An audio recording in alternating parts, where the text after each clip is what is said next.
Our story begins with our protagonist catching his breath, exhausted and in pain, thinking that he doesn't want to die. He tried his best to quickly escape, but his body was in so much pain, making him furiously wonder why it was only him going through this. He then tripped on his own feet and slammed onto the floor, which made him let go of his sword. He shakily tried to stand up while coughing and calling for someone to help him, but his body fell, and Takamichi Yoshito, a low-tier challenger, lay on the floor, hopelessly crying and begging for someone to help him. Suddenly, someone huge stepped onto the ground, making the whole place shake. It then walked closer to him, and it was the elite demon. He shakily stood up to face the elite demon, wondering how miserable he was to be tormented and looked down upon.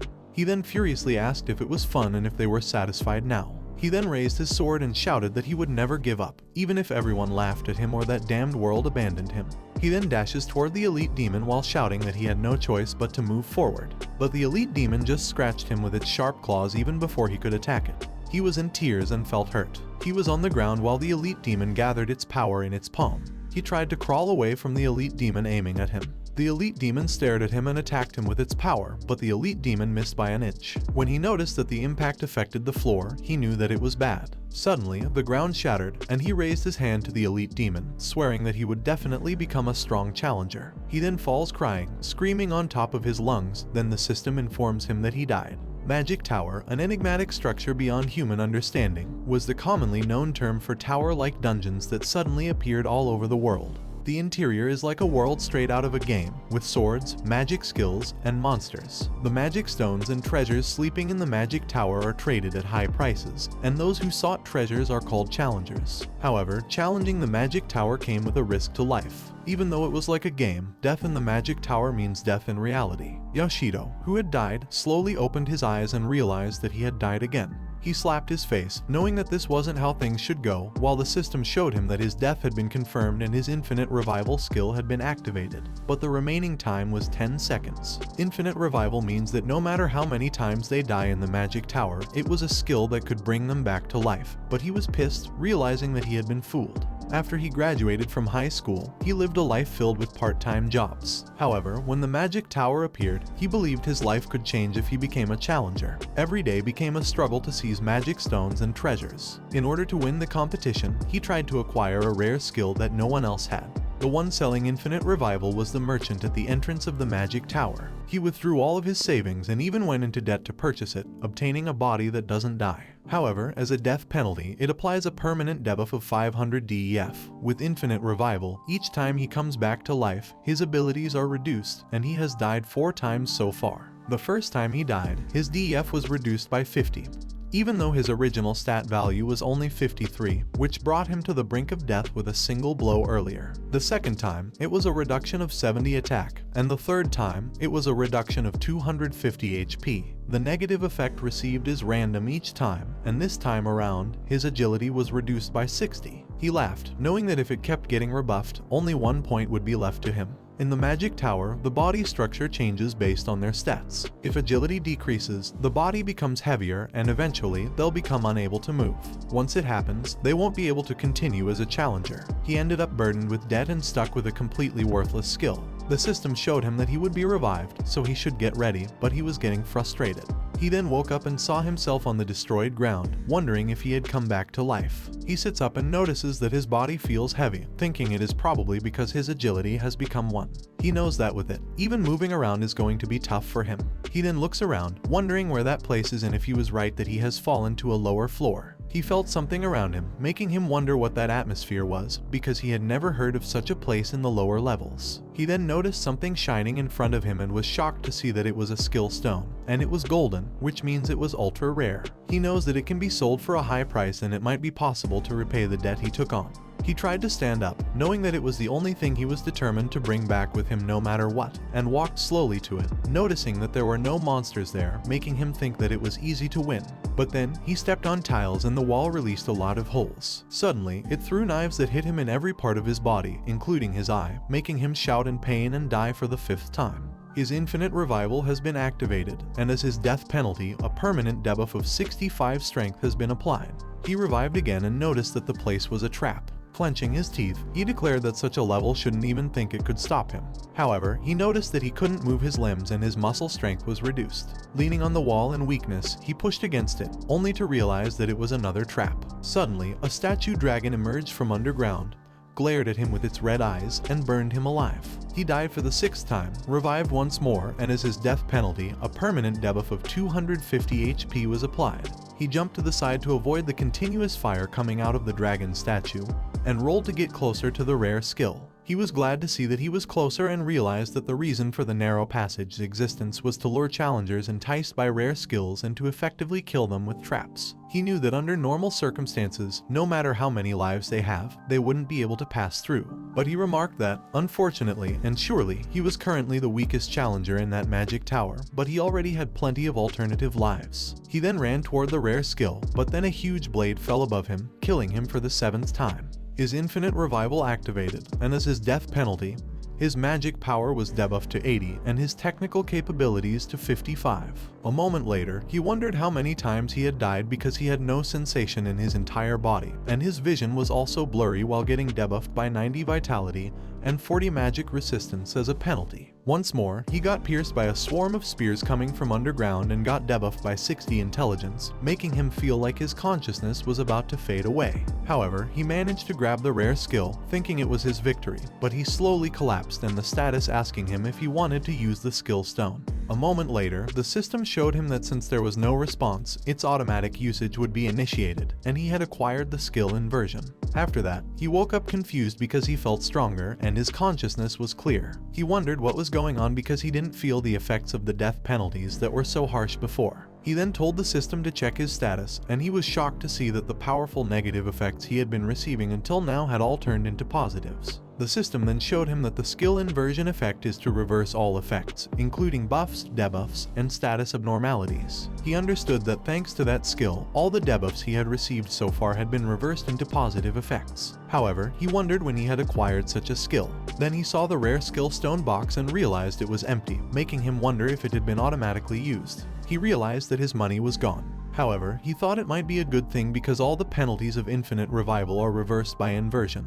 He'll get stronger every time he dies. With that power, as a challenger, he can now rise to the top and once more swears that no matter what, he will become the strongest challenger, earn a fortune, and acquire fame. He then looked behind him and saw the path with his blood spread everywhere, wondering if, in order to return home, he'd have to go that way. He knows that the instant death trap has returned to its pre-activated state, making him wonder if it will be activated again once he gets close and if it means he'll be killed again by all those instant death traps. He panics and shouts that there is no way he can do it because even if he was revived, it is still insanely painful, and if he died too many times in a row, then definitely, he'd go insane. He shivers upon remembering the pain he went through, but he knows that his current stats are now double the original thanks to his Inversion skill, making him guess that he might be able to break through the traps head-on. He gulped in fear and faced the traps, knowing that there was no other way and he had no choice but to give it a try. When he had finished convincing himself, he dashed forward at speed, and suddenly a wall came out from underground. Then arrows were thrown at him, the arrows coming closer to him, and he sweats when one of the arrows is close to his eye, but he manages to dodge them using his agility and successfully lands on the floor unharmed. He couldn't believe that he could see the traps in front of him, but he managed to avoid them at speed and run past them. Suddenly, the huge blade appeared above him to kill him instantly, but it was too slow for him now and he ran past it easily. He then bent down to get ready for the next trap and dashed toward the dragon statue that came out from underground. The statue opened its mouth to release fire, and he quickly opened his inventory and clicked his weapon out. He grabbed his sword and shattered the statue before it could burn him alive. But when he got down, he accidentally stepped on the trap tile, and a swarm of knives was thrown in his direction. Calmly waiting for them to come near, he swung his sword around, blocking every one of the knives heading toward him. Finally, he sighed in relief when he passed all the traps. He was convinced that the combination of infinite revival, which gave him a death penalty each time it was activated, and Inversion could indeed make him the strongest challenger. Looking up, he realized the sheer height of the hole he had fallen through before. He knew that if he were still his former self, climbing back up from there would have been impossible. Then, he positioned himself and jumped, rushingly moving to the side of the hole to ascend and finally managed to reach the floor where the elite demon resided. He saw the elite demon standing on the floor and apologized for making it wait. He then got down on the floor and the elite demon walked closer to him. He attempted to slash the demon with his sword, but the demon simply blocked it with its bare hand and threw him away. The elite demon positioned itself and he pointed his half sword at it while asking if it wanted to try killing him again. The demon screamed in anger, but he calmly told it that he would play along. He then leaped towards the elite demon and challenged it, asking how long it thought it could fight against his infinite lives with just one life of its own. He leaped towards the demon, and the demon met him with its claw, but he dodged it and remarked on the amazement of how his stats could increase similarly. Then, he slashed the demon's hand, making it shout in pain. It tried to grab him, but he taunted it, saying its attacks no longer scared him. He then kicked the demon's neck to propel himself higher and struck it with all his might, sending it crashing into the wall hard. He landed on the floor, believing in his victory.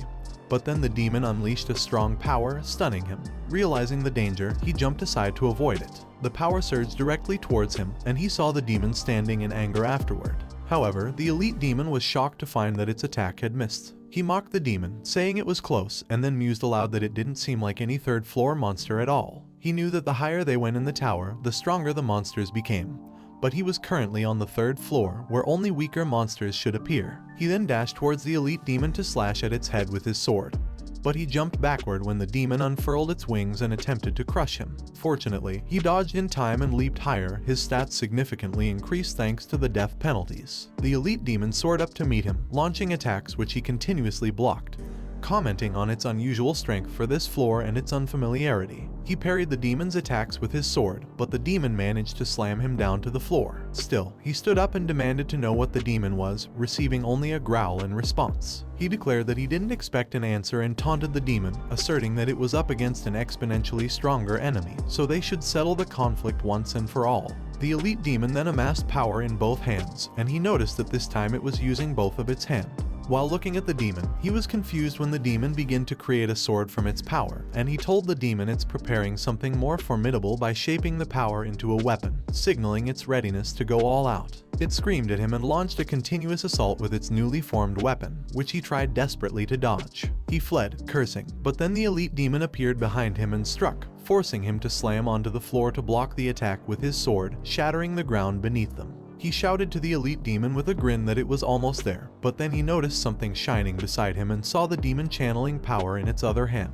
He cursed in despair and was hit in the head with the attack, causing his head to explode. Consequently, he died, and as a death penalty, his strength was debuffed by 40, but the inversion skill reversed it to a plus 40. As the elite demon walked away, thinking he had died, he moved and was ready to attack it from behind. But the demon blocked his attack in time. Furious, he demanded to know how it dared to kill him. Then, leveraging his sword upward to gain force, he launched a series of continuous attacks on the confused demon, shouting that even though he could revive, it still hurt like hell. He noticed that, thanks to his strength buff, he could now push it back, yet it still wasn't enough. He then swung his sword into its body, eliciting a shout of pain from the demon. It retaliated by releasing a powerful energy and gathering it, shocking him. The demon then created a massive explosion, causing him to die and debuffing his agility by 60, which was, fortunately, reversed by his inversion skill. Relieved that his agility had been buffed this time, he thought that with it, he could defeat the elite demon. He looked at the elite demon, who stared back at him and told it that it had fought well, but it was not enough. He then dashed toward it at incredible speed, meeting it in the center. He managed to dodge its attack and, with all his might, slashed it in half. The demon stood still behind him, and its body began to shatter, then exploded, leading him to believe it was the end. He declared that ultimately, its life was limited, and it had no chance of winning from the start. However, he was stunned to see it remained intact. Approaching it, he stated that whether they were bound for hell, another place, or even if it gained infinite lives, he hoped they would meet again. He expressed his desire for a fair fight next time, marking a moment of respect and anticipation for a future encounter. After that, he sat down on the floor, exhausted but glad that he managed to defeat the elite demon somehow. He was frustrated that he had been killed twice again, even though he had gotten stronger. He then looked at his cracked sword and was surprised to see it shattered. He realized he needed a sturdier sword and stood up, knowing that he should gather some money by collecting the magic stones so he could buy a new weapon. He then grabbed the magic stones scattered around the place. A moment later, he arrived at the magic tower, Hermes, which is on the 1st floor in the safe area. At the entrance of each floor of the magic tower, there is a section where monsters do not appear, known as the safe area, where adventurers can rest. Also, while exploring the magic tower, they may obtain equipment and items. Additionally, there are often stalls in the safe area where they can buy and sell these items. After he bought a silver sword, he thought it wouldn't break easily but was dismayed because its price was high, and most of the stones he had gathered earlier were almost gone. However, he convinced himself it was worth it because he was going to rise from there. While he was busy thinking of the sword as an initial investment, he heard people whispering behind him. He looked back and saw challengers laughing and whispering that he was fooled into buying infinite revival and pitying him. He understood that for them, he was just a pitiful challenger who was sold a worthless skill. Angry, he told everyone that since they all knew about it, they should have told him before he got fooled. However, he knows infinite revival might just be considered trash to other challengers, but for him, who obtained the inversion skill, it was undoubtedly a god-tier skill. He smiled, thinking it was a skill that only he could master, and wondered if it sounded kind of cool. Suddenly, he heard someone shout loudly, making him look back in panic, and saw a chubby man with his minions arrogantly asking if he didn't say he'd challenge the mid-boss room on the 5th floor. The chubby man then introduced himself as the Dominator, Nagishi, making him frustrated when he realized who it was. Dominator is a title given to those who challenge the boss room at the top of the magic tower, and the magic tower disappears once the boss on the top floor is defeated. Those who defeat the boss can obtain powerful, unique equipment, and he knows that dominators are usually respected by ordinary challengers. However, Nagishi is somewhat arrogant, but he is surprised to see the person arguing with Nagishi. The lady angrily asks Nagishi if she was right that he was just a person who happened to challenge a low-tier magic tower, and shouts to Nagishi that anyone could do the same. Shiramachi Yuri, who was level 13, tried to stop Sekiyamana, who was level 15, and told her that fighting wasn't a good idea. However, Mana told Yuri to let go of her, arguing that they had found the mid-boss room first. Mana also questioned Yuri if it was really okay to let that fake dominator snatch away their rewards for clearing the dungeon. Yuri replied that the rewards for clearing the mid-boss room were tempting, but the dangers were numerous, and leaving it to Nagishi and the others might be a good idea, which rendered Mana silent. Nagishi, teasingly, told Mana that it looked like the conversation was settled, which irritated Mana. Nagishi then proudly told them that they, as little girls, should just keep quiet and watch, boasting that the unique equipment bestowed upon him as a dominator, Aegis Mimeses, could block any attacks. Nagishi and his minions then teased the girls with laughter, but then someone called Yuri and Mana from behind. They saw it was him, but Nagishi walked past the ladies and stared at him. Nagishi smiled teasingly and shouted that it was none other than Takamichi. Nagishi then told him that they say he got duped by that shady merchant into buying some worthless skill and asked him if it was pathetic to be the one being exploited. However, he kept his silence and sighed. He then suggested to the ladies that they give the mid-boss to Nagishi and the others, which shocked Mana and led her to ask why even he agreed. He told Mana to calm down and explain that afterward, the three of them would challenge the boss room at the top with speed that even Nagishi and the others couldn't keep up with. Yuri asked him what he was saying, and he explained to them that he wasn't just saying random stuff, he had a proper plan to win. Nagishi was angered upon hearing his words and called him mother fudge in anger, but he just peeked back and saw Nagishi launching an attack on him while shouting at him not to say that he was bullying him. However, he easily dodged Nagishi's attacks. He then tripped Nagishi, causing Nagishi to be confused. Nagishi then fell to the ground. Nagishi's minions rushed to him and asked if he was okay, while Nagishi was confused and asked what had just happened. Nagishi then saw a shadow behind him, and he asked Nagishi how long he was going to keep rolling around. He then laughingly told everyone that since they were all there, he wanted to see Dominator Nagishi's great skill in challenging the mid-boss. He then turned around and asked them if they should go. A moment later, they arrived at the magic tower, Hermes, on the 4th floor. Mana called him from behind and, with a tone of worry, asked if it was safe to follow Nagishi. She explained that her concern stemmed from the fact that, as he knows, Nagishi isn't that strong. Yuri chimed in, sharing her worries as well, pointing out that the monsters they've encountered up to now have been really strong. If they get caught up in a fight, it could spell their end. However, he reassured them calmly that it would be fine. Mana and Yuri, challengers whom he met in the magic tower, are well aware that Mana is level 15 and Yuri is level 13, whereas he, being level 8, is comparatively weaker. Naturally, their concern was understandable. Yet, he knew that his current self, regardless of his level, had significantly increased in status. So, if they got into a fight, he was confident he could take them all down. Nagishi then teasingly called to him, saying it was fine to observe how they would defeat the mid-boss, but he'd be on his own against the lesser enemies. He couldn't believe Nagishi was being arrogant again, especially since he had seemed a bit scared earlier. He guessed that Nagishi had managed to pull himself together. Suddenly, the floor shook and they heard a loud growling sound. A monster then appeared behind Nagishi and attacked.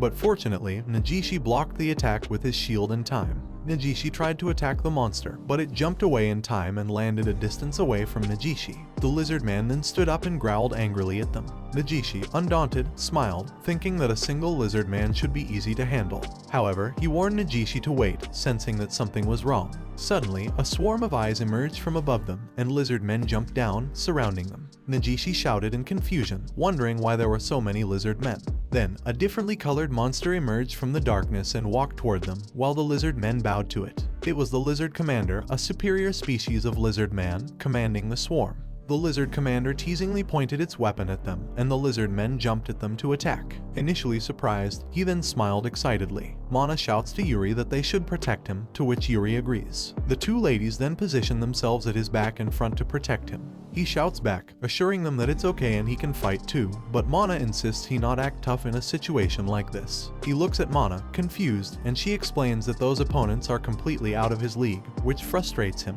Yuri then calls out to him, expressing concern over the danger, and advises him to fall back. While Mana, Yuri, and the men were fighting around him, he tried to convince them that he could also fight, reaching out to them. But he stopped, realizing everyone considered him just a liability, and wondered about the unsettling feeling he was experiencing. On the other hand, Nagishi was busy attacking lizard men when the lizard commander dashed in front of him and attempted to decapitate him. Fortunately, Nagishi blocked the attack in time but was thrown away instead. Nagishi managed to land safely, but accidentally activated a tile that was a trap. Suddenly, the floor beneath him collapsed, and he fell, cursing. The ladies called out his name worriedly, but he questioned why he was the one falling and not Nagishi. He knows that the Magic Tower Hermes, as the name suggests, is filled with countless traps that challenge the adventurer's survival. However, traps like these no longer pose a threat to him. He noticed the floor he was about to slam into but managed to descend safely by jumping from pillar to pillar. He stood up, relieved to not have a single injury, but then turned around upon hearing a growl from behind and saw a swarm of lizard commanders. Realizing there were many lizard man commanders and no way to run, he questioned if they intended not to let him escape. He then pulled something from his storage, confronting the lizard commanders with the declaration that he had had enough and was tired of all these traps. The lizard commanders were stunned by his presence as he challenged them to come at him, stating it didn't matter how many there were, it would merely serve as a test for his new sword. He also warned them they would soon realize their mistake. Swiftly, he pierced through the swarm of lizard commanders, telling them they would witness the consequences of bringing him to that place and referring to them as shitty lizards. The lizard commanders began to encircle him, reminding him that all the lizard men present were of a higher rank, and until recently, they were opponents he certainly couldn't have beaten. One of the lizard commanders leaped towards him to attack, but he calmly positioned his sword. When the lizard commander brought his sword down in an attack, he counterattacked with his sword, leaving the lizard commander stunned.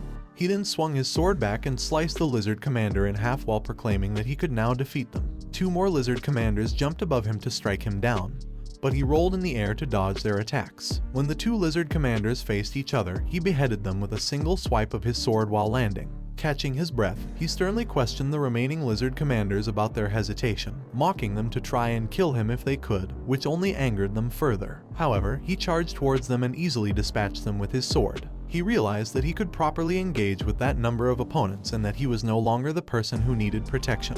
After eliminating a swarm of lizard men, he addressed the retreating lizard men, asserting that they were frightened of death. He confessed understanding their fear as he had experienced death himself, which is why he promised to end them swiftly. The lizard commander, now shivering and crying in fear, witnessed his resolve. A moment later, after taking a deep breath from finishing off all of them, he noticed a staircase leading to another floor. He approached the stairs, knowing it was time to ascend from there. After a considerable journey to the stairs, the door on the 4th floor opened, and he stepped inside. Exhausted from the repetitive cycle of climbing up and tumbling down floors, he was met with astonishment by the ladies who rushed to his side.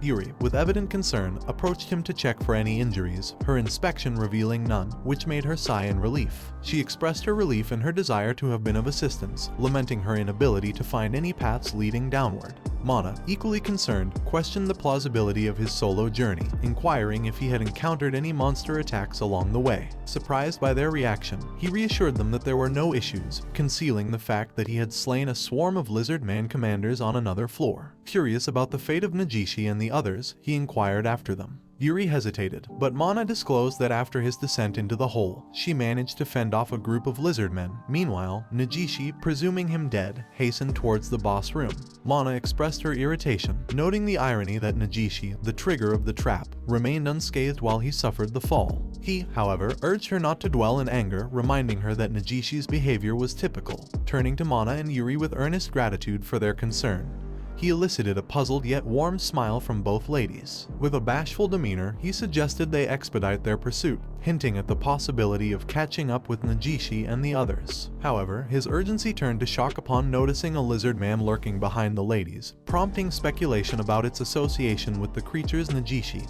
and the others had failed to vanquish. The situation escalated quickly as the lizard commander lunged at Yuri. In a frantic attempt to protect her, he called out her name while reaching to intercept. As Yuri raised her gaze, the lizard commander launched an attack with its sword. He ceased his run upon realizing it might be too late, then bent down and leapt, fortuitously blocking the lizard man's attack with his sword just in time.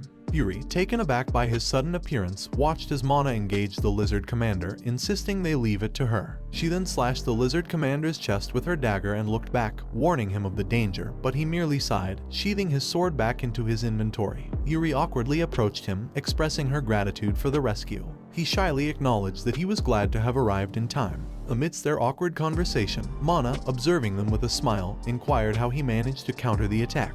With a smirk, he suggested that perhaps he could indeed be useful, asserting that he was no longer merely dead weight. Moments later, they reached the Magic Tower Hermes' 5th floor. While the two ladies engaged in conversation behind him, he checked his status and discovered a remarkable increase of 2 levels following his confrontation with a multitude of lizardmen commanders. He recognized that the enhancement in his status wasn't due to a buff or debuff, indicating that it wasn't subject to reversal. He also noted a significant improvement in his stats, pondering the magnitude of this increase given the nature of his recent battles. He observed that the increase in his ATK from the inverted death penalty was 65, starkly contrasting with the modest increase of 2 from his level ups, leading him to conclude that the synergy between the death penalty and inversion was profoundly powerful. Suddenly, Yuri's call drew his attention forward, where he saw the room of the 5th floor mid-boss. Mana shared that the Magic Tower Hermes is believed to encompass 10 floors, placing them at the midpoint of the tower. Given that the conquest of the tower had commenced not long ago, Yuri and she were the pioneers in uncovering this room.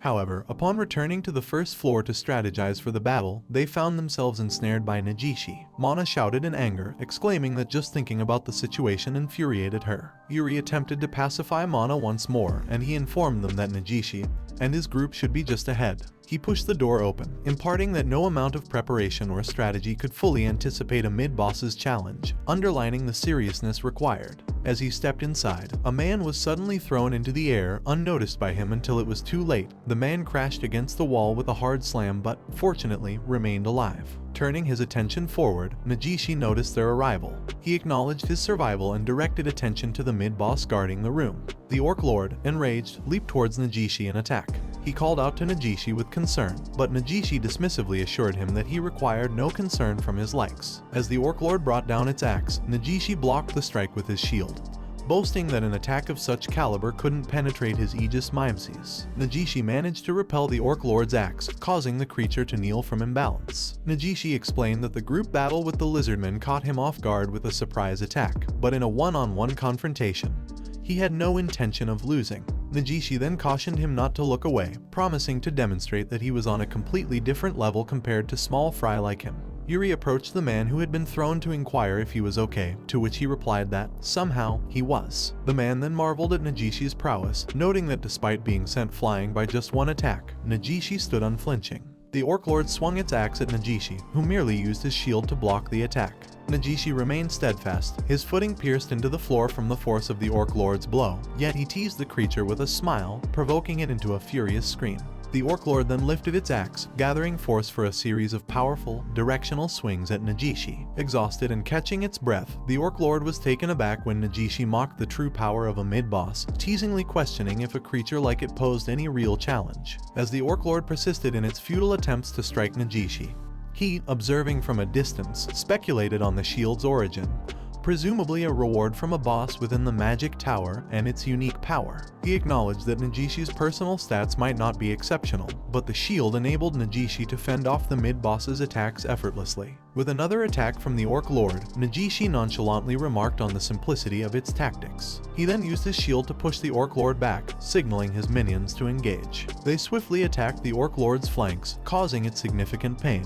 Nagishi seized the moment to leap above the Orc Lord, scolding it for its vulnerability, and forcefully striking its head with his shield. The Orc Lord, overcome with pain, fell defeated. Nagishi then turned, mockingly inquiring how the spectacle was received, boastfully crediting the victory to the true power of a challenger. He smiled, acknowledging the significant advantage conferred by unique equipment. Nagishi, delighted by the acknowledgement, laughed off the suggestion that they, as lesser challengers, could have managed to defeat a mid-boss, urging them to show gratitude towards him, the great Nagishi. At that moment, another man urgently pointed out something behind Nagishi, urging him to look at the astonishing sight. Nagishi turned, only to find himself shocked by the presence of a huge treasure chest. Nagishi, overcome with excitement, rushed to the treasure chest, proclaiming the certainty of finding a super rare item within. Embracing the chest, he declared it superior even to the one that had contained the Aegis Mimoses. But then Yoshito, haunted by the memory of previous traps and puzzled over the presence of such a remarkable chest as a reward for a 5th floor mid-boss, he called out to Nagishi, urging caution, aware that even a moment's inattention could trigger the tower's notorious traps. As Nagishi opened the treasure chest, disappointment struck when he found it empty. This frustration quickly turned to shock as a massive magic circle materialized above them.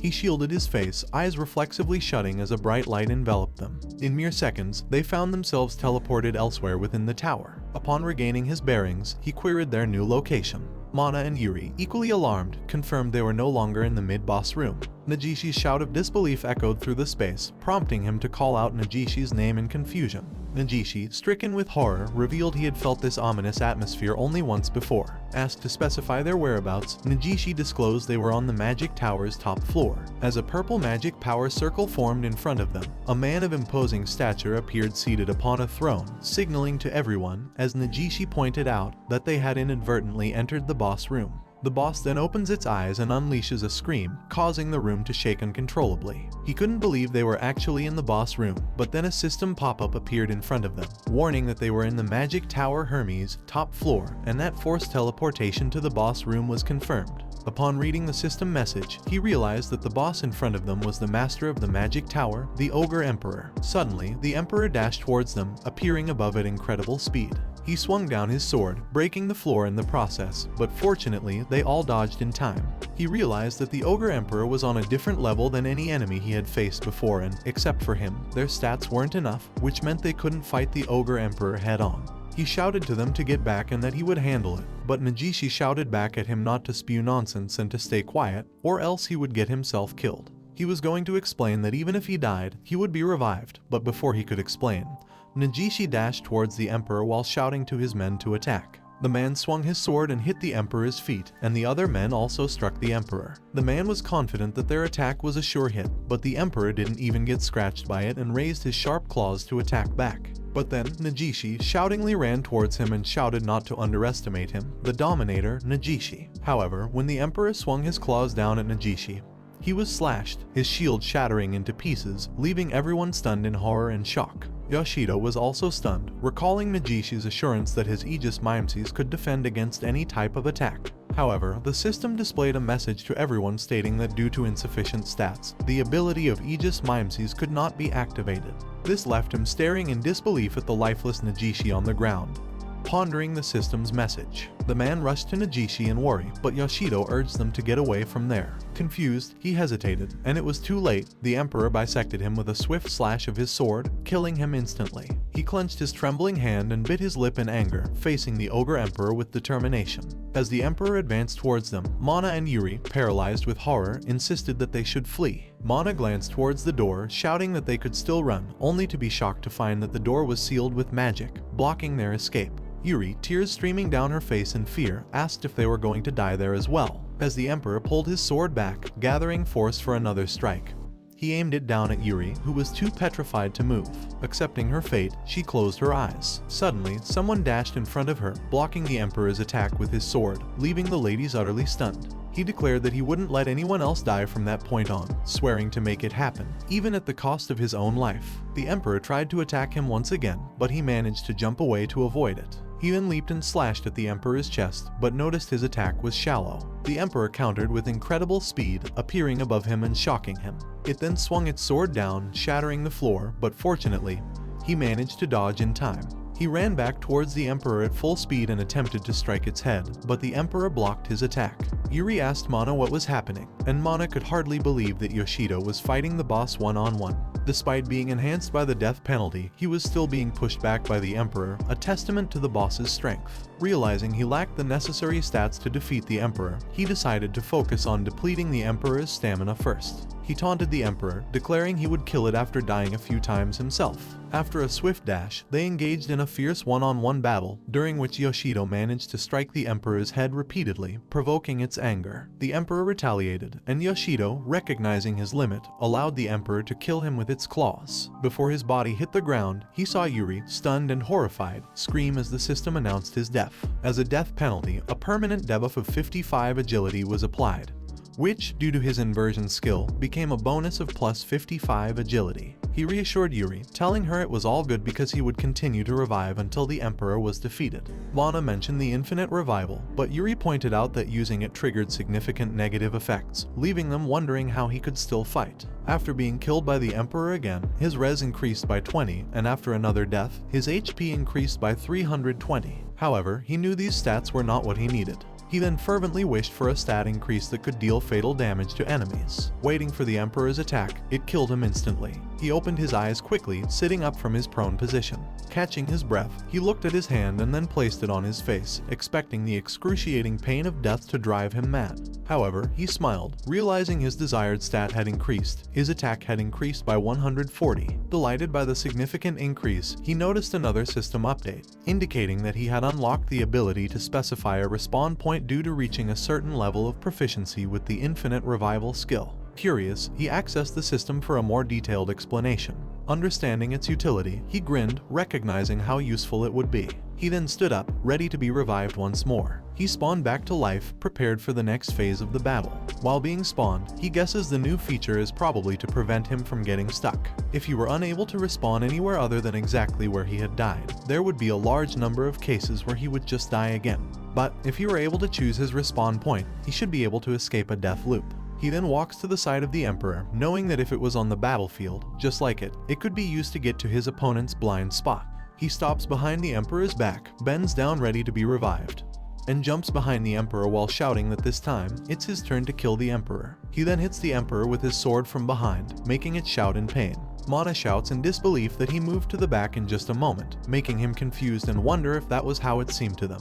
The Emperor then looked back and swung his sword at him, but he bowed his head down in time to avoid it while shouting that Nagishi and those men were a nasty bunch, but still, he never thought for a single time that they deserved to die. He then asks if he is right that by defeating the boss of a magic tower, he can get his hands on a unique item, but tells them that right now, what he desires even more than that is the Emperor's life. The Emperor once again attacked him with its sword, but the Emperor was shocked to see that he dodged it and shattered its sharp claws. He then swung his sword forward to the Ogre Emperor, who was sweating in fear, and successfully hit it in the head, making it shout in pain and lie on the ground. Defeated. He exhaled in relief and put his sword back in his inventory. The system showed him that he had defeated the boss of the magic tower, Hermes, and the conquest reward was a unique piece of equipment and magic stones that had been sent to his inventory. He was happy about the reward he got but had mixed feelings about it. Suddenly, Yuri hugged him from behind and thanked God that he was safe, but then realized her action and walked away while apologizing to him in shyness. He told Yuri that it was fine, and Mana thanked him. Mana tells him that if he hadn't defeated the boss, Yuri and she would definitely have died, but worriedly tells him that the way he was fighting is too reckless and sacrificing himself like that over and over again is painful to watch. She then apologized to him that even though he saved them, she was complaining.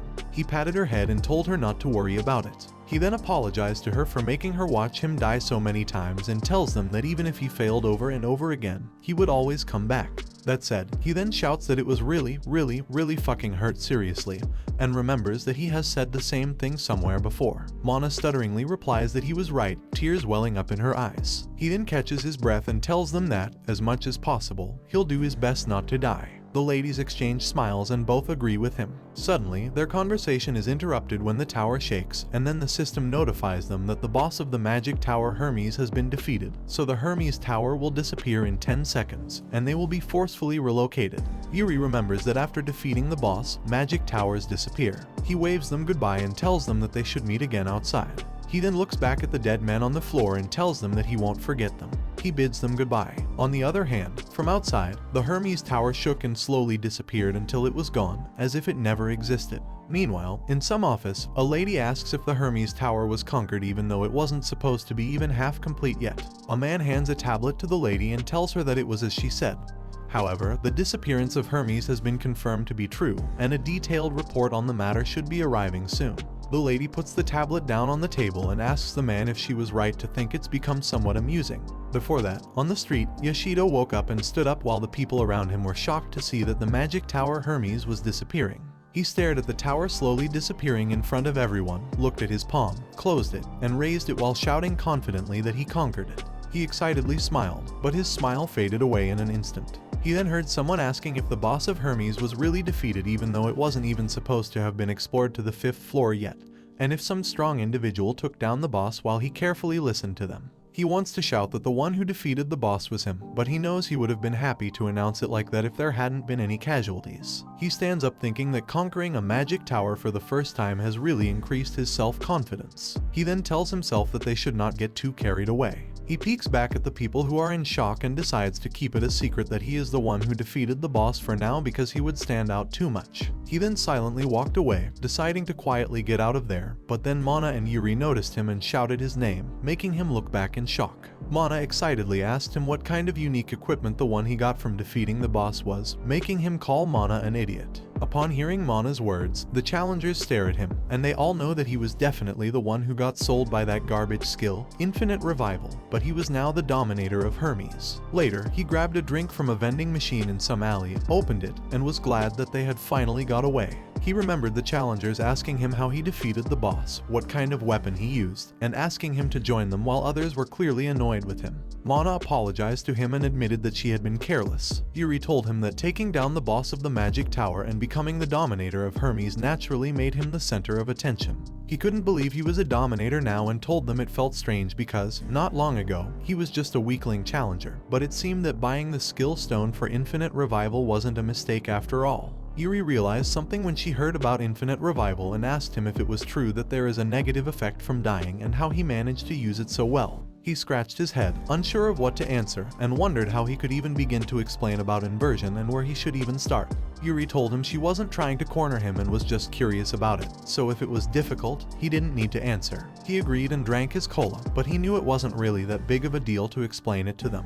Mana told them to put the explanation aside for a moment. She then excitedly looked at him and asked him about the equipment he got as the reward for defeating the boss, making him stutteringly tell her that she was pretty crazy about that kind of stuff. He then threw the can in the trash while telling them to wait for a second and tried to open his status window, but he realized he couldn't open it. Mana told him it was because they were outside of the magic tower. Fundamentally, the window can only be opened while inside a magic tower, and the use of various other things such as stats or skills are also limited to the inside of the magic tower. Because of that system, there aren't incidents of challengers causing problems in normal society. However, there is one exception. The one place where challengers are able to use their power outside of the magic towers would be at the site of the magic towers. He extends his hand at the site of the magic tower and walks inside. When they enter the site of the magic tower Hermes, he tells them he still can't get used to the strange feeling that fills the site of the towers. He then opens his window, and the ladies immediately appear beside him. He tells them that the name of the unique equipment he received as a reward for conquering the tower is Aminos. He clicked the item, and a strong light came out from the system, making them all amazed. Then, a sparkling light appeared on his side, and when he opened his hand, a sword slowly appeared on it.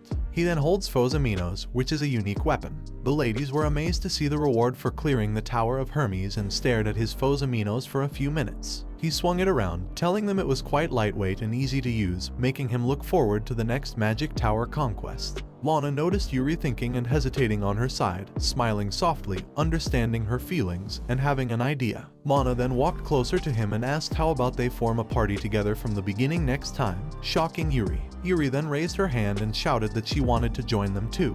He was momentarily taken aback by Yuri's reaction. Yuri, blushing, put her hand down and shyly asked if she could join them. He smiled and told her that she certainly could because they were already close friends after all. The ladies happily looked at each other and shouted in unison that they did it. Mana then excitedly looked at him, leaned in, and asked which magic tower they should go to next, whether it should be of a similar scale to Hermes or perhaps a larger magic tower. She suggested challenging Zeus, to which Yuri replied that they shouldn't. He thought for a moment while the ladies argued behind him. He then got their attention by saying that after leaving Hermes, there was a place he wanted to visit right away. Yuri, worried, stutteringly asked him where that was, and he replied that it was in Tokyo, at the Challenger's Management Bureau. The ladies, confused, asked him why there and not a magic tower. He explained to them that, as they knew, the Management Bureau buys magic stones and equipment at higher prices than the magic tower stalls, so he wanted to go there to exchange his items for money. He confessed that after purchasing Infinite Revival, he was completely broke and had even accrued debt, leaving the ladies staring at him in stunned silence. The Tokyo Challenger Management Bureau is a government-operated organization aimed at supporting adventurers. It offers real-time updates on each magic tower. The buying and selling of magic stones and weapons are conducted at fair prices, and unlike the often dubious deals at the magic tower stalls, the Management Bureau is known for its fairness and is highly valued. Additionally, since it's built on the site of a magic tower, there are no restrictions on the power of the challengers, which is another significant feature. Among the rewards for clearing Hermes, there were not only unique weapons but also magic stones, making him hopeful he could make some money. The lady welcomed him and asked if he would like to exchange his magic stones for money, to which he replied yes and opened his inventory. While waiting on the system, he wondered how many magic stones there were. Clicking it, both he and the lady were surprised by the abundance that appeared. He was stunned that there was indeed that many magic stones as part of the rewards for clearing the dungeon. She then stutteringly told him they should proceed with the exchange process, visibly charmed by the quantity. A moment later, with shaking hands, he asked the lady if she was serious, and realized that even with his debt, he was now wealthy. He walked back to Yuri and Mana, excitedly asking them what he should do with the money. Yuri advised that it was probably best to avoid reckless spending, a sentiment Mana agreed with. Mana then warned him not to get carried away and end up back in debt from overspending, a thought that made his dream of extravagance vanish as he replied that he got it. Suddenly, the lady saw him and told him she had found him, making him feel a surge of strong power. She approached him, revealing she had heard of his arrival at the Management Bureau and had come looking for him. She stopped in front of him, and as he faced her, he asked who she was. She introduced herself as Raido Fayun, the chief of Tokyo's Challenger Management Bureau, and asked if she could have a moment of his time. She then seriously addressed him as the dominator of the Magic Tower Hermes, Takamichi Yoshito. He noticed that Fayun's face was quite familiar to him and remembered that within the Management Bureau that gathers tower challengers, Fayun is known as a monster reputed to be the strongest. He guessed she was scouted to the Management Bureau after conquering 3 magic towers as a challenger and recalled that she even appeared in advertisements for the Bureau. Her face was ubiquitous across the city, but he wondered why she was seeking him out specifically. He then asked her what the president of the Management Bureau wanted with him, and she replied that first, she intended to hold a hearing about how he suddenly conquered the Magic Tower of Hermes, and second, she aimed to verify the true power of the new dominator. After he recounted everything and followed her, she acknowledged that he was caught in a trap and moved to the boss's room, noting that this information must be reported to the other challengers. She expressed her gratitude for his openness and informed him that regarding Dominator Nagishi and his party, the Management Bureau would ensure to contact their surviving family members. Noticing their silence, she explained that it was not uncommon for people to lose their lives while challenging the magic towers, but it goes without saying that such losses were painful. This left him stunned, and he bit his lip, realizing that they had been telling themselves there was nothing they could do about Nagishi and the others, but the truth was that it was very painful for them. He wiped away his tears, finding some comfort in being able to acknowledge this pain openly. A moment later, he inquired about their location, to which Fayun responded that they were in the Management Bureau's training room. While they were busy looking around, Fayun called his name and threw something at him, which he caught. It was a sword, but he noted it felt a bit dull. She explained it was the type of sword used in the Management Bureau's training hall and told him that from now on, he could use it. She then thrust another object into the floor and declared she would allow him to fight her, stating that properly understanding the true power of dominators was also the responsibility of the chief of the bureau. He acknowledged that refusing Fayun's challenge seemed impossible, but Mana's encouragement to assert his dominance by claiming he'd send the bureau chief flying made him laugh, albeit forcefully. He mused over Mana's confidence, then gripped the sword tighter, resolving to face the challenge with utmost seriousness. "If I'm to do this, I might as well give it my all," he declared. Fayun inquired if he was ready, and with a firm yes, he braced himself. Aware that his adversary was the formidable chief of the Management Bureau, he couldn't help but think he might present a tougher challenge than she anticipated, given his conquest of a towering boss. "Let's begin," Fayun announced. To his shock, she vanished from sight only to reappear beside him like a gust of wind, launching a swift strike that he narrowly evaded by bending away. Fayun pressed on, her onslaught of attacks relentless. Despite his efforts to dodge and block, her speed was overwhelming, forcing him to retreat while parrying her strikes. Eventually, he tumbled and leaped back, creating distance. Panic set in when he sensed her presence right behind him. With a quick turn and dash, he evaded her surprise attack from behind. Gasping for breath and grappling with the realization of Fayun's overpowering strength, he reflected on his journey. He had overcome the boss through repeated deaths, yet here he stood, facing a dominator who had conquered magic towers without succumbing once. The disparity in their abilities was stark, yet it wasn't the moment to dwell on differences or let frustration take hold. "If defense alone won't cut it, I'll turn the tables by embracing the very risk of death that others shy away from," he thought. Fayun, mid-attack, found herself taken aback as he boldly announced the start of his offensive, charging forward to meet her in the center of the room.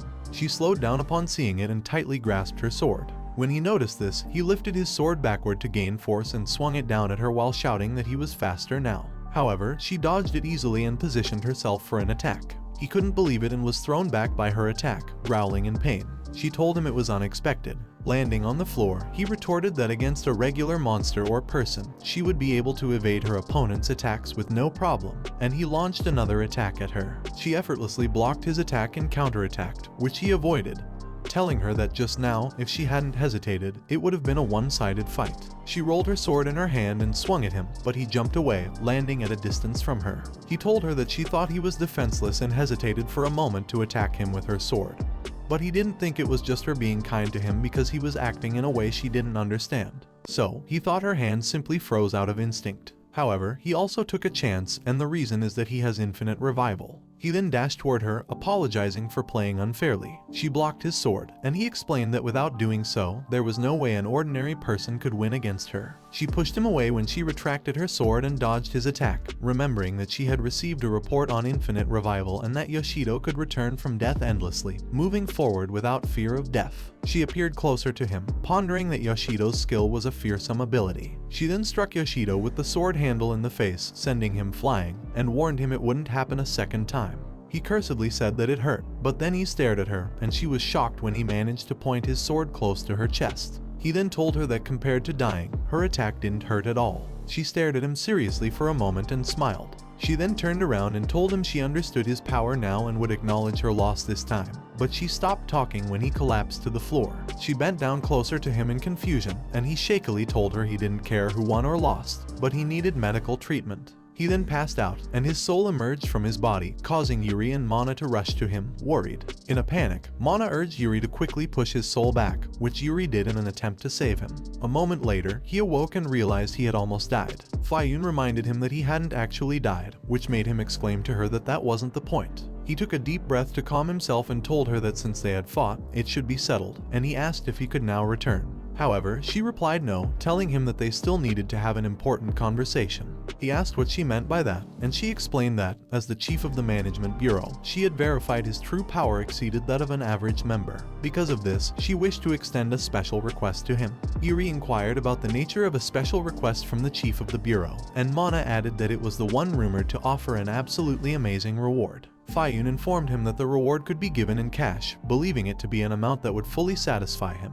He expressed his appreciation for her offer but asked for the details of the request. She revealed that a few hours ago, the Management Bureau had verified the appearance of a new tower. Currently, the entrance was being sealed off, so she wanted him to enter that tower and gather information about it. She further explained that it was the preliminary investigation of the Mage Tower, Persephone, and it was a request she could only entrust to him. He questioned whether it wasn't standard procedure for the Management Bureau to investigate whenever a new magic tower appeared and why she specifically wanted him to undertake this task. She explained that they had already dispatched challengers from the Management Bureau, 2 parties of 5, making a total of 10 people, but not a single one had returned. Yuri, worriedly, asked if truly not even one person returned. Mana, incredulous, suggested that surely it couldn't be true. Fayun admitted that she too initially doubted the news but had to accept it as fact when the search team they sent afterwards found every single one of the dispatched challengers dead near the entrance. They all seemed to be desperately trying to escape, yet looked as though they ran out of energy just a step away from the exit. He asked her to wait a moment, questioning if he was correct in assuming the area near the entrance should be a safe zone, to which she agreed.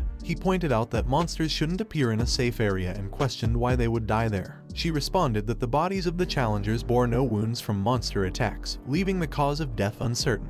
Upon receiving the report, she had only requested the retrieval of their bodies, calling back the search team immediately due to the dangerous implications and their lack of understanding regarding the cause of death. She then informed him that this was the current situation at the Magic Tower Persephone. He sighed, realizing that because of his infinite revival ability, she wanted to offer him that special request. She cautioned him not to misunderstand, as she had no intention of carelessly risking his life. However, she also couldn't permit any more deaths within the Management Bureau. She then walked closer to him, asking seriously if he would accept the request for her sake. He looked at her silently for a moment, sighed, and replied that he understood. Later, in the Mage Tower Persephone, he enters the safe area. He inhales deeply and slaps himself to gather his thoughts. He then swore that he would identify the cause of death of the challengers, feeling the urgent need to alleviate everyone's worries, especially recalling Yuri crying and pleading with him not to die. He opened his inventory, determined to move forward, and took out his item, knowing they were relying on him. He then grabbed his foe's Amino's sword and proceeded deeper into the tower. In the hallway, skeleton monsters roamed, but he dashed behind them, startling the skeletons and easily killing them with a single strike. He noticed that his foe's Aminos was light and easy to swing, but he had expected it to be unique equipment. He was about to test out the unique ability of his foe's Aminos when purple smoke appeared behind him. He felt the power of the smoke but realized it too late as the smoke enveloped him. He tried to cover his face as the smoke approached, swinging his sword continuously in front of him while yelling at the smoke to get away. However, the system pop-ups appeared, and he was shocked to read what they displayed. After reading, he understood the cause of all the challengers' deaths. It was the abnormal condition known as the Curse of Persephone, which had now afflicted him, causing him to face death in 120 seconds. His breathing became labored as seconds passed, but he knew it was the right decision to involve him, acknowledging that a normal challenger would have panicked in such a situation. He knew that if they could leave the Magic Tower, any abnormal conditions, buffs, and debuffs would be cancelled. The dispatched challengers, afflicted by the curse, would have frantically made their way to the exit. Yet, despite reaching the safe area, the curse took effect just one step away from it. He realized it made sense that there were no injuries on the bodies because the cause of death was that abnormal condition.